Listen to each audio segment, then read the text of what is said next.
What would you do if someone you loved simply vanished into thin air? If one moment they were laughing by your side, and the next, a single blink, they were gone, leaving only whispers, questions, and a hollow ache where certainty once lived. Imagine watching hope bleed into darkness, night after sleepless night, as the truth slips farther from your trembling hands. What if the world's most beautiful places concealed its deepest nightmares? Today, on Silent Disappear, we draw back the curtain on one of the most haunting mysteries of the 21st century, where paradise itself became the stage for an unfathomable disappearance. A disappearance that brought an island to its knees, shattered an American family, and sparked a relentless pursuit for answers that still remain out of reach.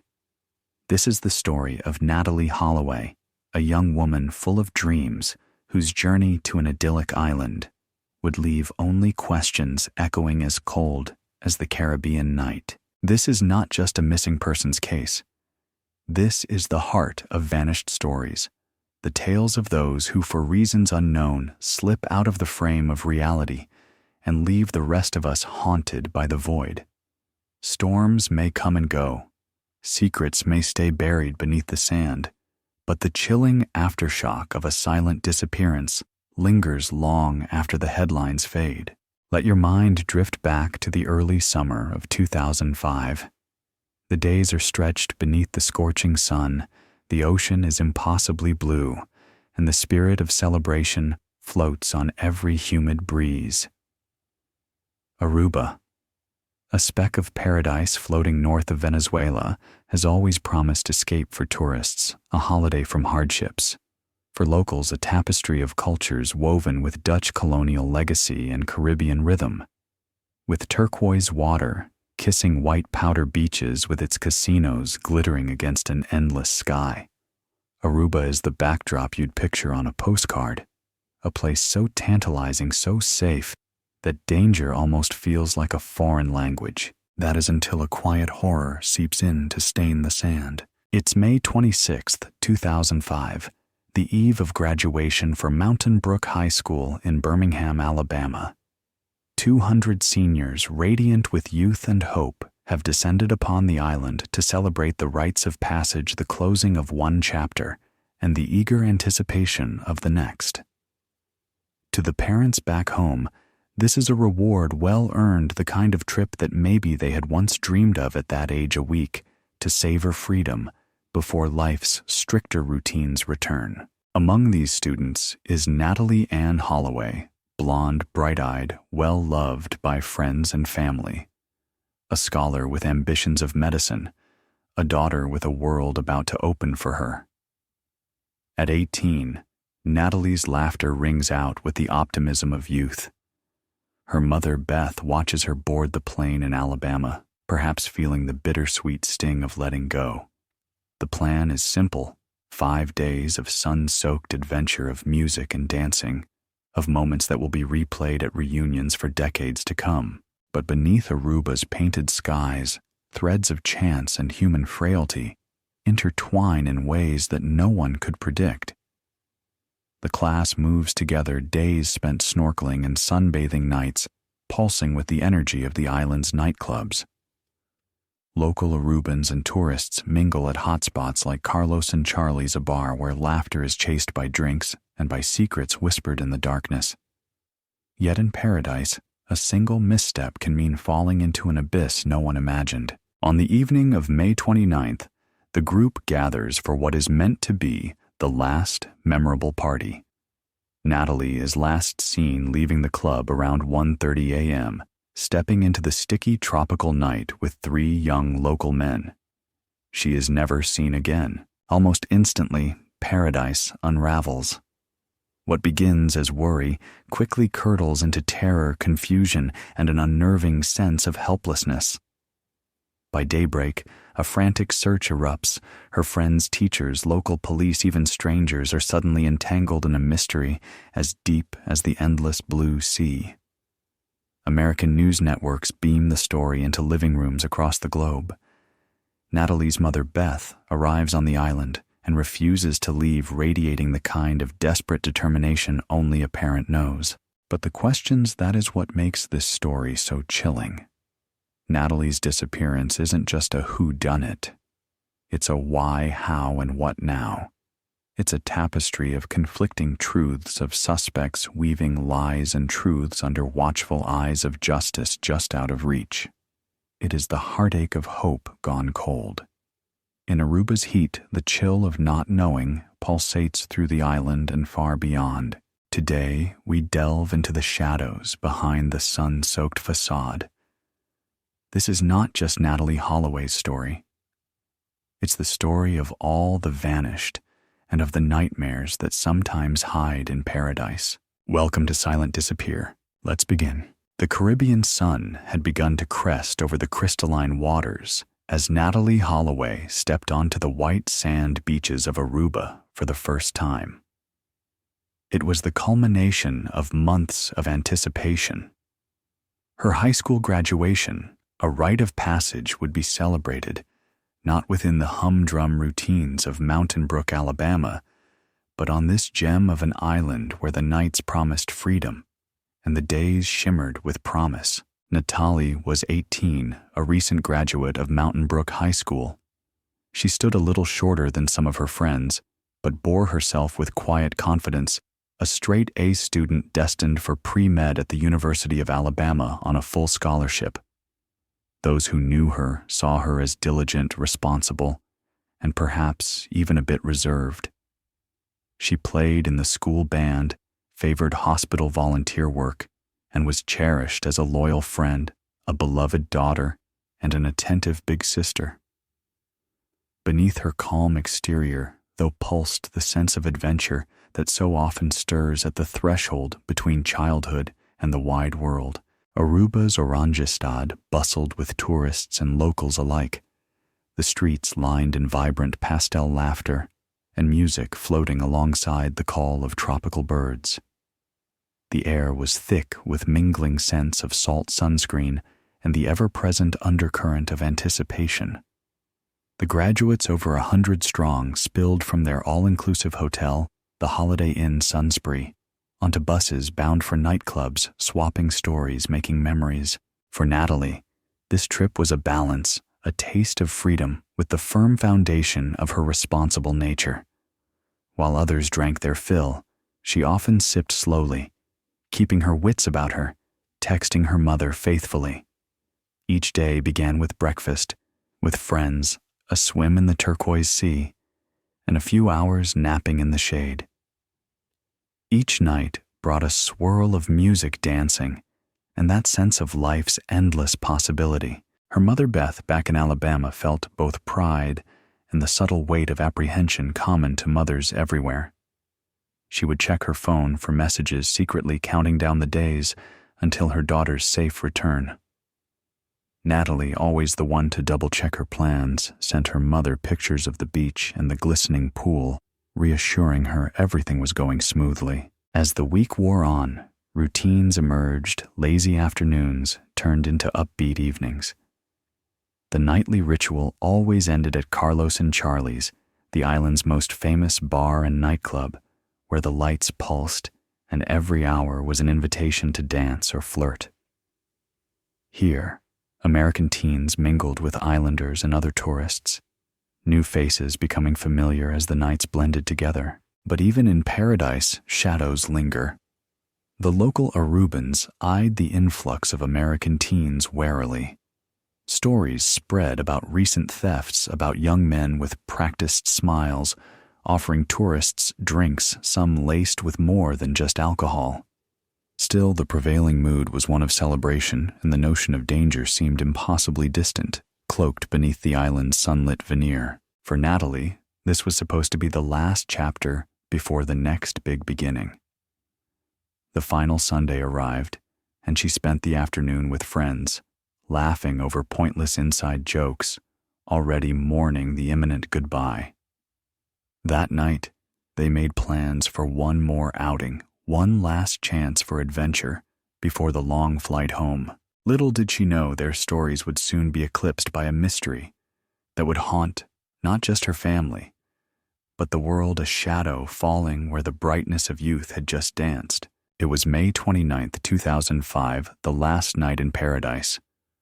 The humid air was thick with possibilities as Natalee dressed for the evening, donning a favorite blue-green top and white skirt, her friends buzzing around her room. Laughter teasing last-minute checks of lipstick and shoes, just another night, but with the tingling feeling that everyone knew this was it. Tomorrow, they would pack up their memories and their souvenirs for the long flight home. The party began as always with a dinner at a beachside restaurant. Natalee chatted animatedly with friends, her phone's battery nearly dead, but her spirits high. Afterwards, the group piled into taxis bound for Carlos and Charlie's. It was packed travelers dancing on tables, music thudding like a second heartbeat. Natalee's friends saw her chatting with a small group of young men they'd noticed throughout the week, Aruban locals, known fixtures in the tourist scene. The most charismatic was Joran van der Sloot, a tall, blonde, athletic Dutch teen who attended the International School of Aruba. With him were the Kalpo brothers Satish and Deepak, who hung back, sipping beers and watching the scene. Around 1:30 a.m., Natalee was seen leaving Carlos and Charlie's with Joran and his friends. Some classmates saw her stepping into the back seat of a silver Honda, laughing as she climbed in, seemingly at ease. Witnesses would later recall her intoxicated but coherent, speaking with the same easy confidence that marked her all week. A few friends, noticing her absence, assumed Natalee had gotten a ride back to the hotel. After all, she was cautious, always returning before sunrise. Others worried, but a sense of safety pervaded. This is Aruba. Nothing bad ever happens here. When Natalee failed to appear in her hotel room by morning, her bed untouched, her suitcase still packed, her passport safe in the drawer. Concern turned to panic. Her roommates frantically checked the pool, the beach, every hotel hallway. They called her phone, the battery long dead, and asked staff if she'd been seen. No one had. Her friends waited, hope fraying with each hour. They scoured the lobby and the streets outside, asking after a blonde American, showing her picture from graduation night. But the answer was always the same. No, we haven't seen her. Panic gave way to dawning horror when the hotel confirmed Natalee had never returned that night. The chaperones, once dismissed as stifling, suddenly essential, alerted the authorities. Within hours, Natalee's mother received the phone call every parent fears. Beth Holloway was on the next flight to Aruba, fear gnawing at her heart. As news of her disappearance trickled out, the small island trembled with unease. The Aruban police, unaccustomed to high-profile cases, launched their initial investigation. They interviewed hotel staff and fellow students, triangulated last sightings, and identified the mysterious silver car that had taken Natalee from the club. Back at the Van der Sloot residence, Joran told a shifting story. He'd dropped Natalee at her hotel, watched her walk toward the lobby under the moonlight, and then drove away. But security footage showed no trace of her return. The hotel staff hadn't seen her. Her bed was undisturbed. Daylight stretched into an ominous silence. Rumors unfurled across the island. News outlets picked up the thread. American tourists hung back from the beach, a subtle tension twisting the previously carefree air. Natalee Holloway, the daughter, the friend, the bright spark of Mountain Brook had vanished without a trace. Time, once a gentle tide, now inched forward with unbearable weight, as if the island itself held its breath. The days after Natalee's disappearance were a blur, a slow-motion nightmare for her family, and a media firestorm for Aruba. Beth Holloway arrived on the island only hours after she learned the news, accompanied by family and friends, their faces masks of fear and steely resolve. She stormed the lobby of the Holiday Inn, shoving Natalee's picture at every staff member. One phrase repeated in hoarse, desperate tones. "Have you seen my daughter?" The police, at first uncertain, began interviewing students' chaperones and hotel employees. Multiple witnesses confirmed seeing Natalee leave with Joran and the Kalpoe brothers. Beth, relentless, tracked down the address of the Vandersloot family and pounded on their door. Joran lied, spun, and evaded under questioning. His story shifted like quicksand first. Natalee was dropped at the hotel, then at the beach, then somewhere near the lighthouse. The local authorities officially launched a missing person investigation.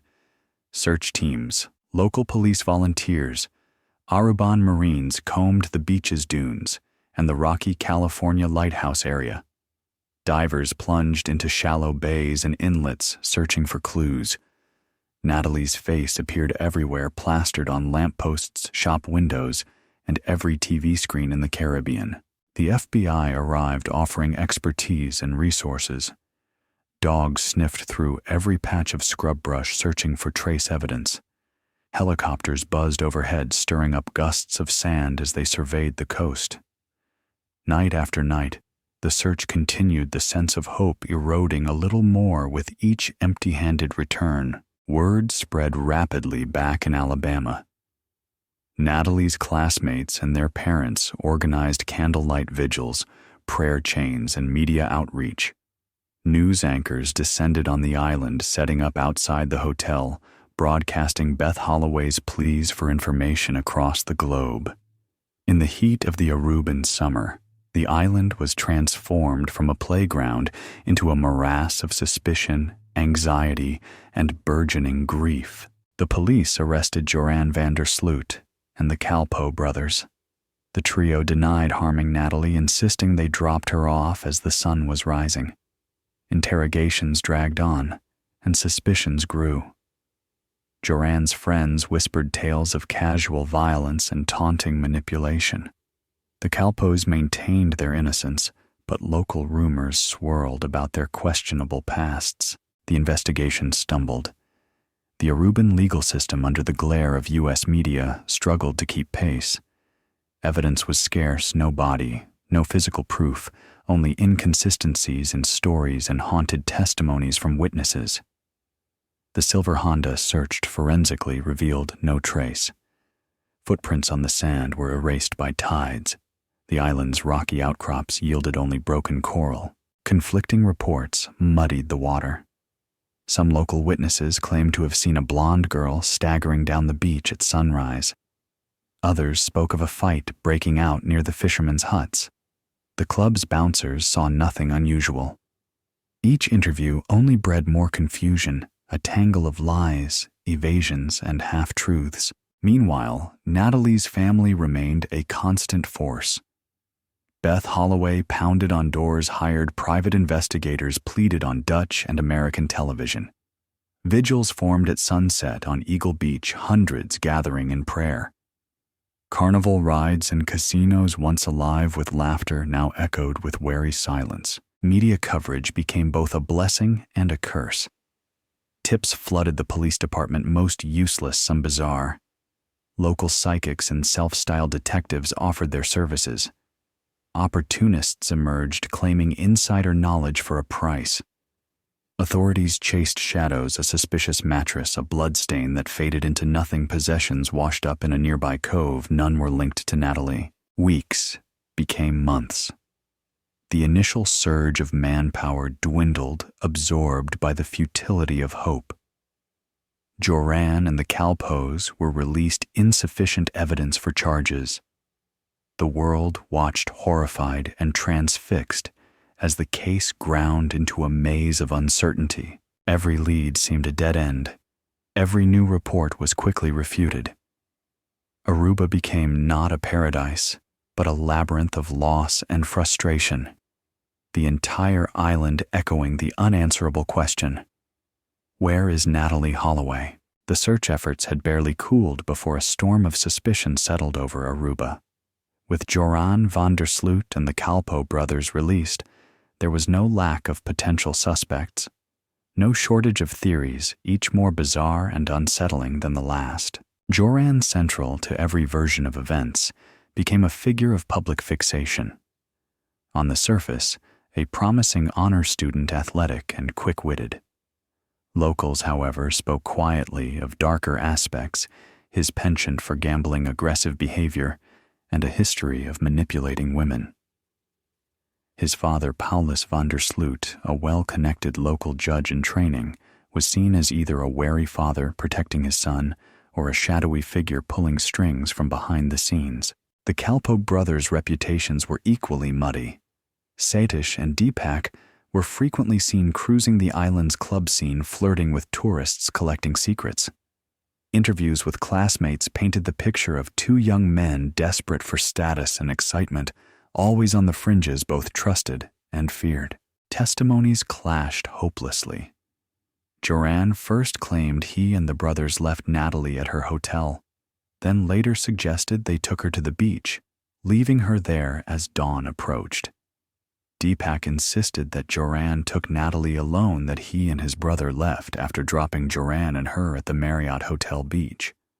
Satish nodded wordlessly along with his brother's account. Confusion bred suspicion. Was it a simple act of violence, an intoxicated encounter, a scuffle gone wrong? Or was Natalee swept up in something deeper? A movement organized quietly beneath the island's tourist facade. Theories abounded. Some believed Natalee overdosed, and her companions, fearing prosecution, disposed of her body. Others feared something far darker: sex trafficking, or a ring of human predators beneath Aruba's sunlit surface. Whispers of local corruption grew louder. Had someone with high connections intervened? Why were investigations so slow, so hesitant? Joran's own actions fanned the flames. In televised interviews, he appeared arrogant, even amused, shifting his stories with a smirk. He led undercover journalists on a wild goose chase, first admitting to accidental harm, then retracting, blaming the police for pressuring a false confession. The infamous undercover tapes by Dutch journalist Peter R. de Vries showed Joran apparently unaware he was being recorded, claiming Natalee died in his arms after something happened, and he had her dumped in the ocean. He later recanted, calling it fiction for ratings. Meanwhile, tip lines exploded with leads: alleged sightings of Natalee in Venezuela, rumors she was still alive, stories of a burial in the island's red sands. A local gardener claimed he'd seen the three young men return to the beach, his credibility undermined by inconsistencies and lack of evidence. Some said the van der Sloot's pool was drained and cleaned the day after Natalee disappeared, a rumor never substantiated. Theories swirled about new suspects: hotel employees, local fishermen, even American tourists. Each was grilled, cleared, and quietly forgotten. In the background, the specter of conspiracy grew. Had officials looked the other way? Had crucial evidence been lost, destroyed, or ignored? The Holloway family, refusing to let go, pressed on with lawsuits, private investigators, and media campaigns. The world, meanwhile, was left to wonder, what did happen to Natalee Holloway? Was this a single night's mistake, or the revelation of rot at the heart of paradise itself? For years, Aruba was defined not by its beaches, but by its unanswered question. A generation had come of age, haunted not by what was found, but what was lost. For Natalee's family, the wound never closed. Fresh rumors reignited hope and grief in equal measure. In 2010, the first true shock broke through the weariness. Joran van der Sloot, the man suspected of knowing the truth, reappeared in the headlines, this time for the murder of Stephanie Flores in Peru. The brutality of the act, even as he sat in a Lima prison cell, rekindled suspicions, lending fresh horror to long-held theories about Natalee's fate. The world watched as Joran confessed, then recanted, then confessed again. Stephanie's murder, only 5 years after Natalee vanished, bore chilling similarities: a young woman alone with Joran, dead within hours. Suddenly the question wasn't just about what happened in Aruba. It was about who Joran truly was. A criminal, a sociopath, a serial predator hiding in plain sight. Back in Aruba, investigators seized upon these parallels. New evidence resurfaced, the original testimonies re-examined, witness statements compared afresh. Undercover operations drew out new confessions from Joran. On secretly taped footage, he implied details about Natalee's death, only to later claim it was all a lie. His stories bent, snapped, and dissolved in the harsh glare of scrutiny. For a fleeting moment, hope flickered. In 2012, a tip from a Dutch journalist led authorities to search a stretch of Aruba's untamed coastline. They combed and sifted every grain. Bones were found, but DNA testing deflated hope. Again, none matched Natalee. It was as if the island itself conspired to keep its secrets buried. Yet for Natalee's family, the scars remained livid. Beth Holloway confronted Joran face to face on a prison visit, their exchange tense and inconclusive. Joran coyly hinted he could lead her to Natalee, only for it to unravel as yet another cruel manipulation, an extortion attempt for money. That crime alone would see him briefly extradited to the United States, but still no answers. Then in 2023, as legal proceedings against Joran for extortion moved forward, a dramatic truth emerged. Joran van der Sloot confessed. This time he revealed chilling details the night in 2005, the violence on the beach and the disposal of Natalee's body in the ocean. The confession, videotaped and detailed, was deemed credible, aligned with known evidence and private information. It was a heartbreaking revelation, empty of solace, but loaded with finality. Years of shadows condensed to a moment of unimaginable pain. There would be no return, no happy ending. But answers, partial, terrifying, and incomplete, finally broke the silence that had shrouded Natalee's story for nearly 2 decades. As Natalee's loved ones grieved anew, the world reeled from the questions that remained. How could a single night on a small island spiral into an epic tragedy? What secrets do people, places, and even entire communities hold just beneath the surface? Was Natalee lost to darkness by chance? Or was this always the shadow side of paradise? The case of Natalee Holloway, forever unfinished, now stands as a warning, a wound and a mystery etched into the world's memory, challenging us to look beyond the surface. Her story does not end, but lingers, an invitation to remember, to question, and perhaps to hope that even in the darkest disappearances, truth can still find the light. And so, we find ourselves at the ebbing shore of one of the 21st century's most haunting disappearances, the vanishing of Natalee Holloway. A bright, vivacious 18-year-old on the cusp of her future, Natalee left the security of her Alabama home for what should have been a celebratory trip with classmates to the sun-warmed sands of Aruba. For 4 days, she reveled in the laughter and freedoms of youth, embracing the promise of adulthood beneath endless tropical skies. But then, in the silent hours before dawn, just as her journey was meant to end, Natalee simply disappeared. No shouts, no struggle, just the faintest footprints fading at the water's edge.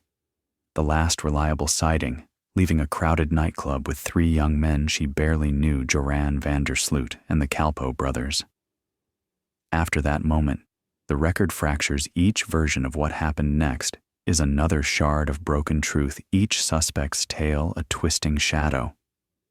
Was she safely dropped at her hotel? Was she left alone on an empty beach? Or was the island, with all its darkness and secrets, the last to know what became of her? As days hurtled into weeks, then stretched helplessly into years, the search would grow desperate and sprawling. Dogs combed beaches, divers scoured reefs, helicopters traced impenetrable patches of brush. Natalee's face, once radiant in yearbook photos, became a symbol staring out from posters, news clips, the wrinkling corners of makeshift memorials that dotted the island. Every few years, a new breakthrough would emerge. Confessions, retractions, tips, allegations. Bones were found and ruled out. Suspects arrested, then released. Promises of closure slipped like tidewater through cupped hands. All the while, the core questions rotted unsolved. What really transpired that May night on Aruba? Did she meet with accident or with something more insidious? Was justice ever even close? Or did it slip away unnoticed, hiding wherever shadows last clung to the waterline? Natalee's story hangs suspended in time, a tale as unfinished as it is unforgettable. At its heart lies the primal terror of the unknown, the collision between life's fragile celebrations and the invisible perils in wait. We rarely imagine on a holiday morning that fate can shift into calamity in the space of seconds. But in this case, one night, one wrong turn shattered not only a family's world, but our collective sense of safety. The heartbreak is not just in what we learn, but in what we never can. Her disappearance is a reminder of how thin the line is between presence and absence, between being safe and being lost. It is a testament to human vulnerability, the reality that no amount of love or vigilance, no chorus of friends, teachers, or parents can guarantee a child's return. The tireless search led by her mother, Beth, reveals how hope becomes both a weapon and a wound. For justice that never comes twists grief into an unending vigil. A mother's questions become the world's echoing louder with every year that slips by without an answer. And there's something sinister in how swiftly order can dissolve into chaos, in how supposedly peaceful places can harbor unseen darkness. Aruba, hailed as a tropical paradise, became an unyielding labyrinth of red tape, competing interests, and crocodile smiles. Investigators, tourists, officials, they all became actors in a tragedy that never quite rewinds, never quite concludes. The light and shadow dancing beneath palm trees remind us that danger doesn't always announce its arrival. Sometimes it lurks in the background of our happiest moments, biding its time. But perhaps the most unsettling truth is this: not all mysteries are meant to be solved. In Natalee's absence, the world is left wrestling with what-ifs and maybes, with the ache of stories left untold. Time moves forward, and the island's beaches continue to glitter, indifferent to the secret they may hold. Yet somewhere beneath all the noise and speculation lies the lingering hope that justice, even delayed, is not forever denied. That somewhere buried beneath rumor and sand rest the answers Natalee's loved ones deserve. Yet, as the years slip by and another generation visits those same sunlit shores, Natalee's story remains a chilling whisper carried by the ocean wind. Are vanished souls truly lost, or do they find a way to leave silent echoes in the places they loved and the hearts that remember them? And in the end, we must ask, when truth dissolves into darkness, is there ever a moment when the missing find peace? Or do their stories haunt us forever, a silent disappearance that will never let us go?